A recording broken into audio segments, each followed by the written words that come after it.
Rekomendasi yang sama diberikan oleh tim percepatan reformasi hukum yang menyebut perlu ada revisi lagi undang-undang KPK untuk mengembalikan independensi pada lembaga ini. Saya mau tanya dulu, Anda sepakat KPK sekarang makin tidak independen?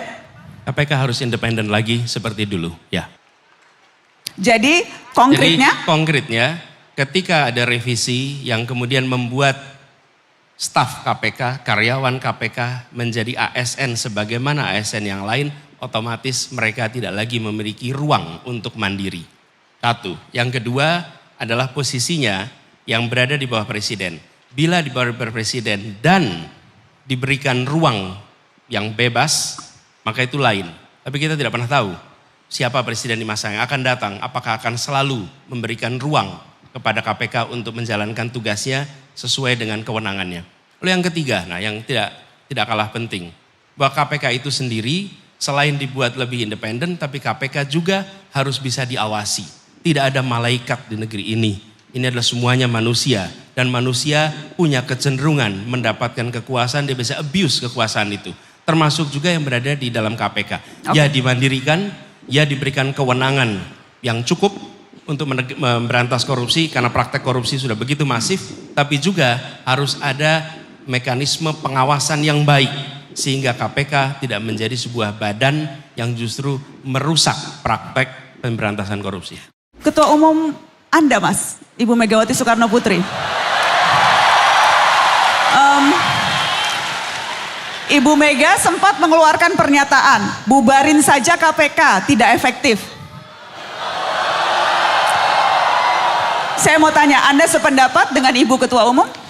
Dalam konteks penegakan hukum, boleh nggak ada slide yang bisa ditampilkan ya, dari sisi hukum tadi itu, baik dari jumlah penindakan kasus korupsi yang ada di Indonesia 2018-2022, biar semua publik audiens tahu sikap saya sebagai capres.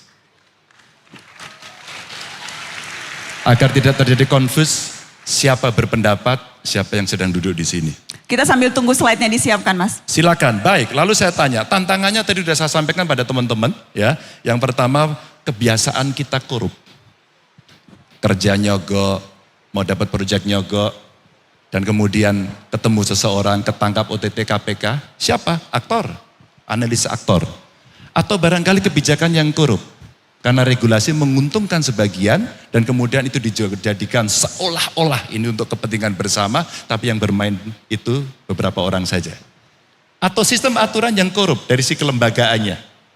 Jangan-jangan memang aturannya kurang bagus. Atau terakhir, ya prakteknya yang tiap hari tertolerir itu sudah biasa kok, nggak apa-apa. Namanya juga orang kuasa, power tends to corrupt. Nggak bisa.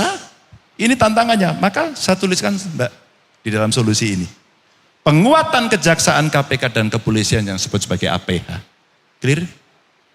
Masih jadi tidak lagi? Sependapat bahwa KPK harus dibubarkan, malah justru harus dikuatkan. Sepakat dikuatkan. Sepakat dikuatkan. Artinya, Mas, saya mau follow up dengan pertanyaan yang lebih konkret. Silakan. Artinya, apakah ketika nanti Anda menjabat presiden, KPK akan diperkembalikan lagi independensinya, tidak seperti sekarang? Dikuatkan. Revisi, Mas. Revisi apakah kemudian akan dikembalikan? Karena revisi undang-undang KPK dinilai banyak pihak, itulah problem utama kenapa KPK kita sekarang melempem. Harus saya jawab ketiga kalinya. Satu, dikuatkan. Dua, revisi regulasi. Sejauh ini Anda merasa KPK masih melakukan tugasnya dengan maksimal? Atau ada penilaian yang memang wajar kalau orang kecewa terhadap institusi ini? Saya kira ya kita ini membangun negara pasti banyak kita kecewa, pasti banyak yang kita tidak puas, ya kan? Saya kira itu wajar, ya kan? Dan memang benar bahwa harus ada pengawasan karena kekuasaan condong untuk membuat orang korup. Harus kita awasi terus, harus kita cari upaya-upaya memperbaiki, begitu. Baik, apa topik? Tapi yang penting jangan ada kesan ini tidak baik, bubarkan. Nah itu jangan. Jadi tidak setuju dibubarkan ya Pak? Saya mau mulai dengan polisi, Mas, yang kerap kali dapat sorotan publik dalam waktu terakhir ini. real, konkret rencana Anda terhadap reformasi lembaga kepolisian. Akan Anda apakan polisi kalau Anda dapat kekuasaan?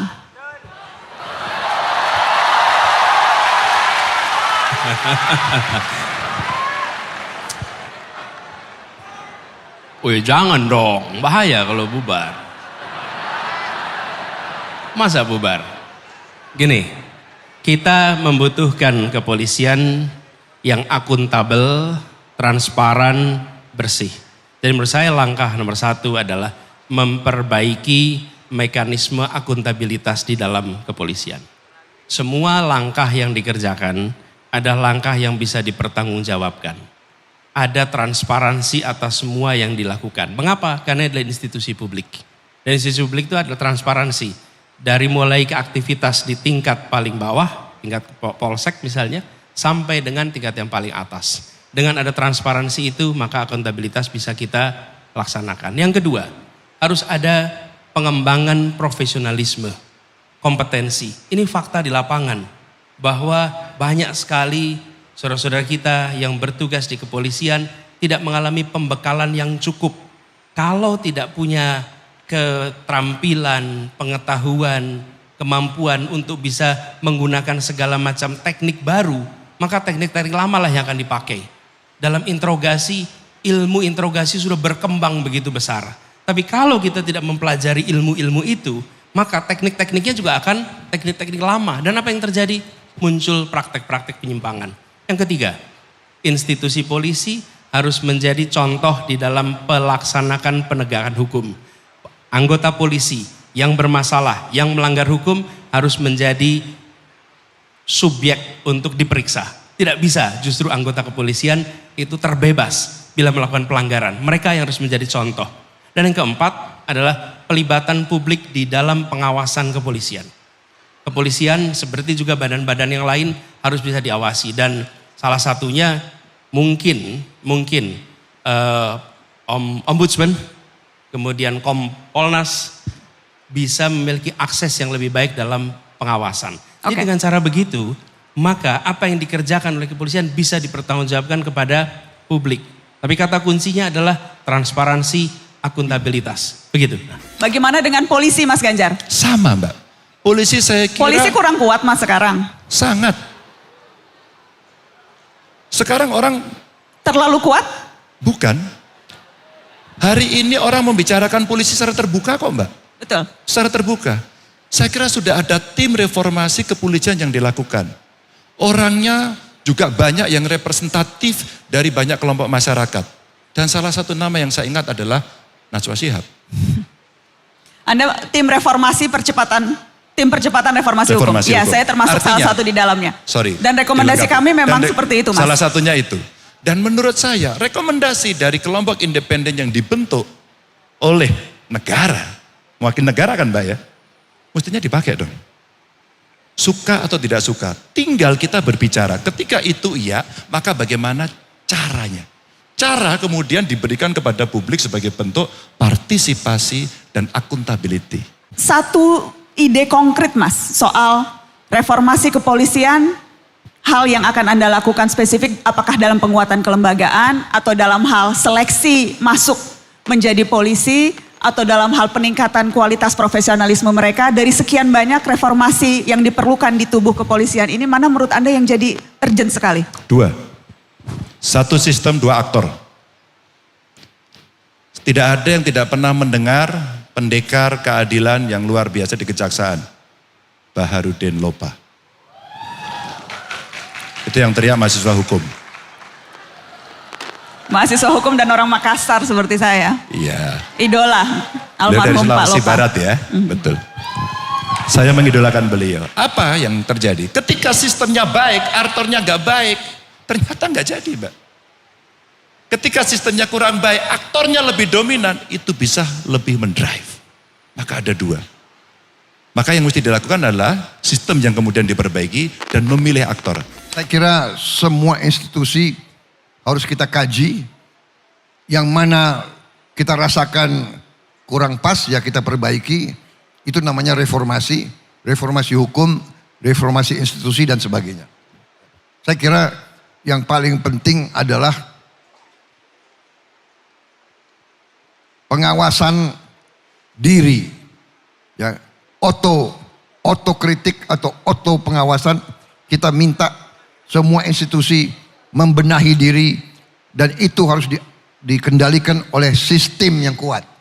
Dengan sistem audit, dengan BPK yang aktif, dengan BPKP yang aktif, dengan KPK yang aktif, ini membuat jerat. Kalau kita lihat kepolisian sekarang, kita lihat beberapa jenderal-jenderal pun dihukum. Jenderal-jenderal yang seolah berkuasa bisa dihukum.